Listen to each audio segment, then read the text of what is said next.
नमस्कार ओडिशा ओडिशा बुलेटिन को आपण मानक स्वागत। आज हूँ 19 एप्रिल 2024 शुक्रवार। चलते देखा आज 10टी मुख्य खबर। नंबर 1, स्कूल रे प्रधान शिक्षयित्री अजब कारनामा। स्कूल रे प्रधान शिक्षयित्री अजब कारनामा। स्कूल रे फेसियाल भिडियो कर सहकर्मी मारिले माड़। सहकर्मी को माड़ मारी कले रक्ताक्त। भाइराल है भिडियो। तेज घटनाटी उत्तर प्रदेश उन्नाव जिलार एक प्राथमिक विद्यालय घटी, जार भिडियो एवं सोशल मीडिया रे भाइराल होउची। स्कूल प्रधान शिक्षयित्री संगीता सिंह शिक्षादान करने परिवर्ते स्कूल रोषेई घरे फेसियाल करुले। केवल एतिक नुहे, जितेबाला आउ जड़े शिक्षक यह घटना भिडियो करने को चेष्टा करुले, प्रधान शिक्षयित्री माड़ मारिबा सह दांतरे हाथ कामुड़ी रक्ताक्त कर अभियोग होइछि। आहत होइतिबा शिक्षक जनक यह घटना भिडियो सोशल मीडिया रे शेयर करी घटना विषय संपूर्ण जणाइथिले। नंबर 2, सारा ओडिशा रे हीट वेव जारी। 2 दिन में पारद 65 डिग्री छुईब। आज अति भीषण ग्रीष्म प्रभाव नहीं पाणीपाग विभाग आकलन। 2 दिन में पारद 65 डिग्री छुईबा नहीं आकलन। ग्रीष्म प्रभाव बढ़ुथिबारु अंशुघात आशंका रही। आज कटक, खोर्धा, नयागढ़, मयूरभंज, अनुगुल, बौद्ध जिलार सेवियर हिट वेव नहीं आकलन करी पाणीपाग विभाग। सेहीपरि बालेश्वर, भद्रक, केन्द्रापड़ा, जगतसिंहपुर, जाजपुर, ढेंकानाल, गजपति, कंधमाल, कोरापुट, मालकानगिरी, गंजाम हिट वेव पई ऑरेंज वार्निंग जारी कर दियाइछि। यह व्यतीत सोनपुर, बलांगीर, बरगढ़, झारसुगुड़ा, कलाहांडी रे हिट वेव आशंका नहीं येलो वार्निंग जारी कर दियाइछि। 4 दिन हेब राज्यर ग्रीष्म लहरी जारी रहिथिबा बेले आहुरी 3 दिन ताती जनजीवन को अस्तव्यस्त करिपारे। हेले 21 तारिख पर तातीरु सामान्य आश्वस्ति मिलिब, किंतु 25 तारिख पर ताती पुणी बढ़िब नहीं पूर्वानुमान करिछि पाणीपाग केन्द्र। नंबर 3, सामान्य पान खंडे पई विश्व हत्याकांड। सामान्य पान खंडे पई विश्व हत्याकांड एभली एक अभान्य घटना केन्द्रापड़ा टाउन थाना अधीन बलरामपुर अंचल में घटी जाइछि। मृतक जनक अभियुक्त को पान खंडे न देबारु एही हत्याकांड घटिथिबा कुहा जाइछि।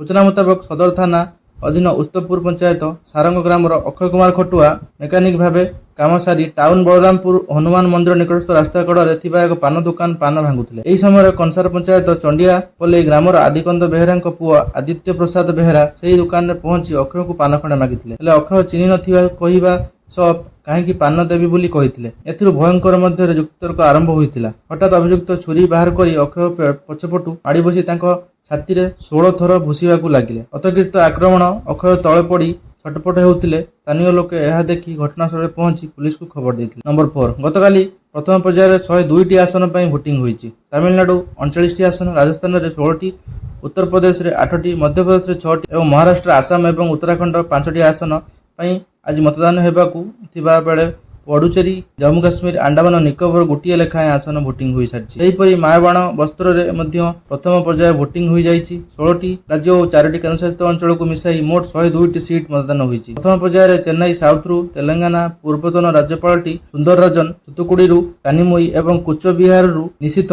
परमाणिक परी नेतांक भाग्य परीक्षा हेब। नंबर 4, महाप्रभु घोषयात्रा पुरी रे पहुंचला रथ दौड़ी।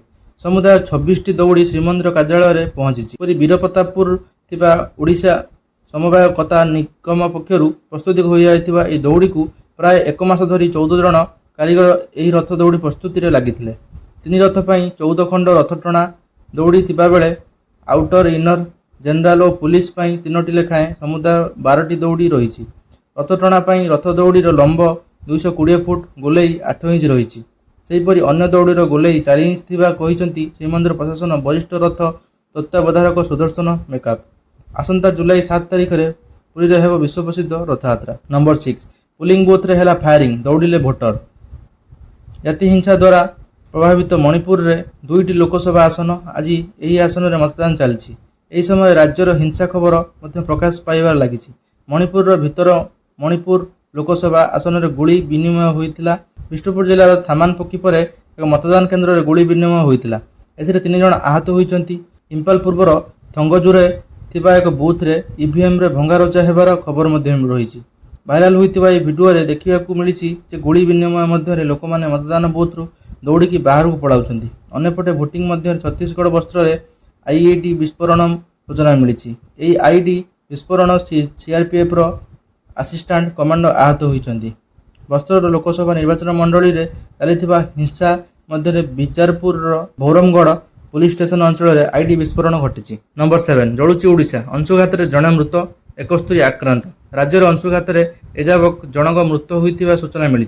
बालेश्वर जनक मृत्यु होइतिबा कहिसंती जनस्वास्थ्य निर्देशक निरंजन मिश्र। एजाबत सारा राज्य में अंशुघात हिट रिलेटेड ଇନ୍ସୁରାନ୍ସରେ ମୋଟ 71 ଜଣ ଆକ୍ରାନ୍ତ ହୋଇଛନ୍ତି। 71 ଜଣ ମଧ୍ୟରୁ ସୁନ୍ଦରଗଡ଼ ଜିଲ୍ଲାରୁ ସର୍ବାଧିକ 35 ଆକ୍ରାନ୍ତ ହୋଇଛନ୍ତି। ସୂଚନା ଦେଇଛନ୍ତି ଜନସ୍ୱାସ୍ଥ୍ୟ ନିର୍ଦ୍ଦେଶକ। ମୟୂରଭଞ୍ଜରୁ 7, ଅନୁଗୁଳରୁ 7 ଜଣ ଅଂଶୁଘାତ ଜନିତ ସମସ୍ୟା ନେଇ ଡାକ୍ତରଖାନାରେ ଭର୍ତ୍ତି ହୋଇଛନ୍ତି। ସେହିପରି କ୍ୟାପିଟାଲ ହସ୍ପିଟାଲରେ 6 ଜଣ ହିଟ୍ ରିଲେଟେଡ୍ ଇଲନେସ୍ ପାଇଁ ଆଡମିସନ ହୋଇଥିଲେ ବୋଲି କହିଛନ୍ତି ଜନସ୍ୱାସ୍ଥ୍ୟ ନିର୍ଦ୍ଦେଶକ। ତେବେ ପ୍ରଚଣ୍ଡ ଗ୍ରୀଷ୍ମ ପ୍ରବାହକୁ ଦୃଷ୍ଟିରେ ରଖି ସ୍ୱାସ୍ଥ୍ୟ ସେବା ଯୋଗାଇ ଦେବାକୁ ପୂର୍ବରୁ ସମସ୍ତ ପ୍ରସ୍ତୁତି କରାଯାଇଥିଲା। ସମସ୍ତ ହସ୍ପିଟାଲରେ ଆବଶ୍ୟକୀୟ ଔଷଧ ଓ ଆଇସିୟୁ ବେଡ୍ ରଖିବାକୁ କୁହାଯାଇଥିଲା ବୋଲି କହିଛନ୍ତି ଜନସ୍ୱାସ୍ଥ୍ୟ ନିର୍ଦ୍ଦେଶକ। ନମ୍ବର 8, ଋଣ ପରିଶୋଧ କରିନପାରିବାରୁ ଭାରସାମ୍ୟ ହରାଇ ଆତ୍ମହତ୍ୟା କଲେ ଯୁବକ।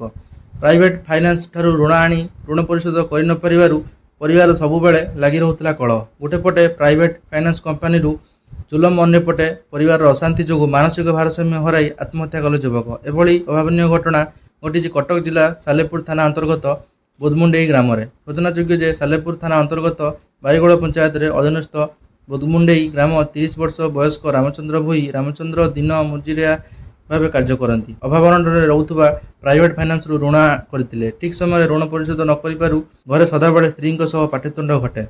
ଋଣ ବୋଝ ସହି ନପାରି ଋଣ ବୋଝ ସହ ପରିବାରରେ ଅଶାନ୍ତି ଘଟୁଥିବା ରାମଚନ୍ଦ୍ର ନିଜର ମାନସିକ ଭାରସାମ୍ୟ ହରାଇ ଆମ୍ବ ଗଛରେ ରଶି ଲଗାଇ ଆତ୍ମହତ୍ୟା କରିଛନ୍ତି। ପରିବାର ଲୋକେ ସାଲେପୁର ଥାନା ଅଭିଯୋଗ କରିବା ପରେ ପୁଲିସ ଶବକୁ ଜବତ କରି ତଦନ୍ତ ଆରମ୍ଭ କରିଛି। ନମ୍ବର 9, ଇରାନ ଉପରେ ଇସ୍ରାଏଲ ମିସାଇଲ ଆକ୍ରମଣ କରିବା ଖବର ସାମ୍ନାକୁ ଆସିଛି। କିଛି ରିପୋର୍ଟରେ କୁହାଯାଇଛି ଯେ ଇସ୍ରାଏଲ କ୍ଷେପଣାସ୍ତ୍ର ଇରାନ ଆଣବିକ କାରଖାନାକୁ ଟାର୍ଗେଟ କରିଛି। ଏହି ଆକ୍ରମଣ ଖବର ସାମ୍ନାକୁ ଆସିବା ପରେ ଇରାନ ପଶ୍ଚିମ ଦିଗରେ ଏୟାର ସ୍ପେସ୍କୁ ବନ୍ଦ କରିଦେଇଛି। ଅନ୍ୟପକ୍ଷରେ ଇରାନ ଇସ୍ଫାହାନ ବିମାନ ବନ୍ଦରରେ ବିସ୍ଫୋରଣ ଶବ୍ଦ ଶୁଣିବାକୁ ମିଳିଛି। ଗଣମାଧ୍ୟମ ରିପୋର୍ଟ ଅନୁଯାୟୀ ଇସ୍ରାଏଲ ଏକ ମିସାଇଲ ସହିତ ଇରାନ ଉପରେ ଆକ୍ରମଣ କରିଛି। ଜଣେ ଆମେରିକୀୟ ଅଧିକାରୀଙ୍କ ଉଦ୍ଦେଶ୍ୟରେ ଏବିସି ନ୍ୟୁଜ୍ରେ ଏହି ଦାବି କରାଯାଇଛି। କୁହାଯାଇଛି ଯେ ଇରାନ ଆଣବିକ କାରଖାନାକୁ ଟାର୍ଗେଟ କରି ଇସ୍ରାଏଲ କ୍ଷେପଣାସ୍ତ୍ର ପ୍ରୟୋଗ କରିଛି। ଇସ୍ରାଏଲ ଡିଫେନ୍ସ ଫୋର୍ସ କହିଛି ଯେ ଉତ୍ତର ଇସ୍ରାଏଲ ଆରବ ଅଲ୍ ଅରାମେସରେ ଏହି ଜରୁରୀକାଳୀନ ସାଇରନ୍ ବଜାଇଛି। ସାଧାରଣତଃ ଏହା ମାଧ୍ୟମରେ ସାଧାରଣ ଲୋକ ଏବଂ ସ୍ଥାନୀୟ ପ୍ରଶାସନକୁ ସତର୍କ କରାଯାଏ।